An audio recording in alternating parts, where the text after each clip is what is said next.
Assalamualaikum warahmatullahi wabarakatuh. Selamat bergabung, wahai makhluk terindah. Engkau adalah sebaik-baiknya ciptaan Allah Subhanahu wa Ta'ala. Wahai engkau yang mempunyai hati baik atau yang belum cukup baik tapi punya iktikad baik, mari kita sama-sama mengharapkan ridha Allah Subhanahu wa Ta'ala. Insya Allah kita semua diselamatkan dari api neraka. Dimulai dengan kita menyadari bahwa kita semua hidup adalah atas tiupan ruhnya. Channel ini didedikasikan untuk orang yang ingin meningkatkan keimanannya lewat mujizat Al-Quran. Seperti telah disebutkan di episode sebelumnya, bahwa di episode kedua ini kita akan membahas mujizat Al-Quran yang bisa berkata bahkan per huruf. Sebelum dimulai, bagi yang akan lanjut di episode ketiga, judulnya nanti mujizat Al-Quran per huruf. Karena di episode kedua ini kita bahas lebih dulu mujizat Al-Quran dari segi berkata. Dari Abu Hurairah radhiyallahu an, ia berkata, Rasulullah SAW bersabda, janganlah kalian melihat kepada siapa yang berbicara, tetapi lihatlah apa yang dia ucapkan. Hadis riwayat At-Tirmizi dan lainnya. Hadis ini mengajarkan kepada kita untuk memperhatikan apa yang diucapkan oleh seseorang, bukan kepada siapa yang berbicara. Hal ini karena apa yang diucapkan oleh seseorang lah yang akan menentukan apakah perkataannya itu baik atau buruk. Ada beberapa hikmah dari hadis ini, antara lain: pertama, mencegah kita dari sikap sombong dan memandang rendah orang lain. Kedua, mencegah kita dari sikap ghibah dan menggunjing orang lain. Dan ketiga, membiasakan kita untuk fokus pada perkataan yang bermanfaat. Di kehidupan sehari-hari kita seringkali mendengar seseorang berbicara, tetapi kita tidak mendengarkan apa yang dia ucapkan. Hal ini karena kita lebih tertarik untuk melihat siapa yang berbicara, padahal apa yang diucapkan oleh seseorang lah yang lebih penting daripada siapa yang berbicara.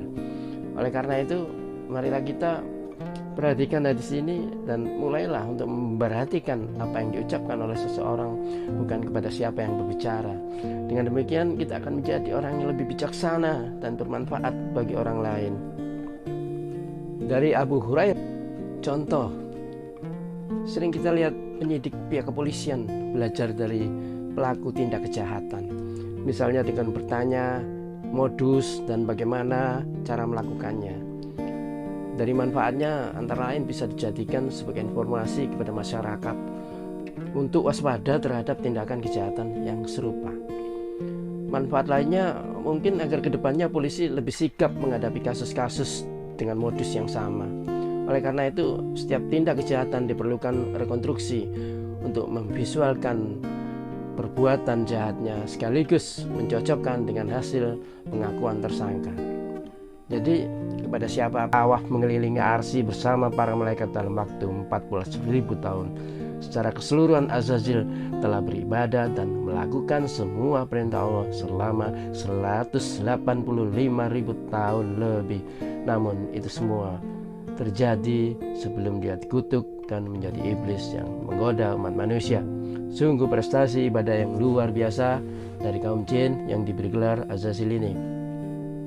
Dalam tafsir Ibnu Katsir dijelaskan bahwa dalam melakukan ibadahnya, Azazil tidak memiliki kesadaran bahwa Allah lah yang memberi kemampuan kepada seorang hamba untuk beribadah kepadanya. Ketidaksadaran itu memunculkan rasa sombong dalam diri Azazil. Sebagai pemimpin malaikat, Azazil merasa dialah yang paling berhak menduduki makom atau tingkatan hamba di hadapan Allah, tertinggi di antara semua makhluk ciptaan Allah.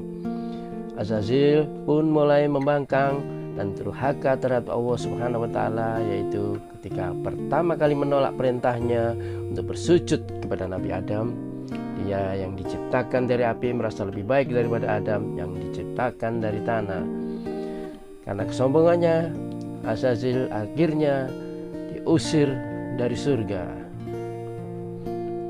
Dari sini kita bisa memperhatikan bahwa seberapa tekunnya kita beribadah di waktu yang tidak terbatas sekalipun, hingga mendapatkan beberapa derajat kemuliaan di sisi Allah, sama sekali dianggap tak mempunyai kebaikan sedikit pun jika endingnya kita sombong. Tapi fokus perhatian kali ini bukan pada kesombongan yang telah dilakukan iblis. Kita fokus perhatian kita ke pengetahuan Azazil sesaat ketika ia diusir dari surga. Allah berfirman, turunlah kamu dari surga karena kamu tidak sepatutnya menyembahkan diri di dalamnya. Keluarlah, sungguhnya kamu termasuk makhluk yang hina. Quran surat Al-A'raf ayat 13 yang disambung ke ayat 14. Iblis menjawab, berilah aku penangguhan waktu sampai hari mereka dibangkitkan. Yang menarik di sini di ayat 14. Ketika manusia yang ada cuma Nabi Adam, yang itu pun baru diciptakan Allah Subhanahu wa taala. Ternyata iblis sudah tahu akan adanya hari kebangkitan yang ia imani, walaupun ia tidak tahu saatnya kapan, karena memang tidak ada yang tahu kecuali Allah Subhanahu wa taala. Sebagaimana di Quran surat An-Naml ayat 65, katakanlah Muhammad, tidak ada sesuatu pun di langit dan di bumi yang mengetahui perkara yang gaib kecuali Allah, dan mereka tidak mengetahui kapan mereka akan dibangkitkan. Jadi iblis hanya mengimani adanya hari kebangkitan sebagaimana yang disampaikan Allah, yang ia yakini datangnya masih sangat lama, hingga iblis menjadikan hari kebangkitan tersebut sebagai patokan. Ia meminta penangguhan waktu. Selama hari kebangkitan itu belum datang, iblis tak akan berhenti menyesatkan manusia. Lalu apakah iblis memberitahukan kebenaran adanya hari kebangkitan ini ke manusia sebagaimana pengetahuan yang diimaninya? Tentu saja tidak. Yang pasti iblis akan mendistorsi pengetahuannya tentang hari kebangkitan agar manusia tersesat, sebagaimana ia berjanji akan menyesatkan manusia kecuali hamba Allah yang ikhlas.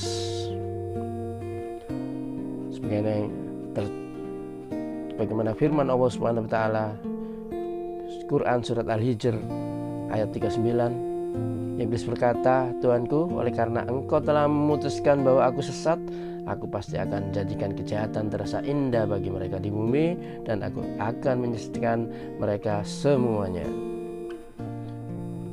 kecuali hamba-hambamu yang ikhlas.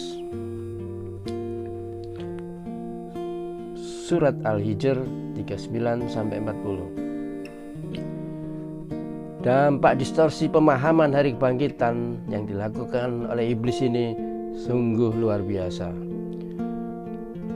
Akhirnya banyak versi kebangkitan. Di antaranya di surat Al-An'am ayat 29, dan tentu mereka akan mengatakan pula, hidup hanyalah di dunia ini dan kita tidak akan dibangkitkan. Di Quran surat berikutnya yaitu surat Hud ayat 7, dan dialah yang menciptakan langit dan bumi dalam 6 masa dan arsinya di atas air, agar dia menguji siapakah di antara kamu yang lebih baik amalnya. Jika engkau berkata kepada penduduk Mekah, sesungguhnya kamu akan dibangkitkan setelah mati, niscaya orang kafir itu akan berkata, ini hanyalah sihir yang nyata. Di Quran surat berikutnya kebangkitan dari beberapa versi agama. Silakan mau mengikuti versi yang mana, tapi yang jelas iblis mengimani apa yang disampaikan Allah Subhanahu wa taala, karena dengan hari kebangkitan itu dijadikan patokan untuk iblis penangguhan waktu. Demikian apa yang bisa saya sampaikan. Berjumpa lagi di episode berikutnya. Assalamualaikum warahmatullahi wabarakatuh. Semoga sehat permanen.